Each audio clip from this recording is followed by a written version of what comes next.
వైఎస్ఆర్సీపీ గౌరవ అధ్యక్షురాలు విజయమ్మ వైఎస్ఆర్ జిల్లా పులివెందుల్లో ప్రజా దర్బార్ నిర్వహించారు. అకాల వర్షాలతో తీవ్రంగా నష్టపోయిన అరటి, చీని రైతులు విజయమ్మ వద్ద తమ గోడును వెళ్లబోసుకున్నారు. స్పందించిన విజయమ్మ వెంటనే కలెక్టర్ కు ఫోన్ చేసి సమస్యను పరిష్కరించాల్సిందిగా కోరారు. నియోజకవర్గ ప్రజలు తమ సమస్యలపై విజయమ్మకు వినతి పత్రాలు సమర్పించారు. విజయమ్మ వాటన్నింటినీ పరిశీలించి సమస్యల పరిష్కారానికి కృషి చేస్తానని హామీ ఇచ్చారు.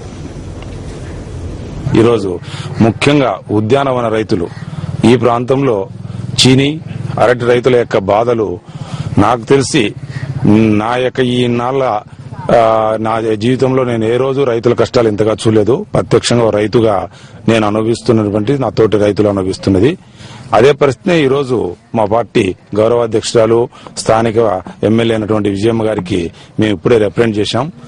ఈ రోజు ప్రభుత్వం ఇంత దరిద్రమైనటువంటి ఇబ్బందుల పరిస్థితుల్లో రైతులను ఆదుకోవాల్సింది పోయి ఇప్పటి వరకు కూడా ప్రభుత్వ సాయం ఒక్క పైసా కూడా చీని రైతులకు గాని, అరటి రైతులకు గాని విడుదల చేయడం లేదు.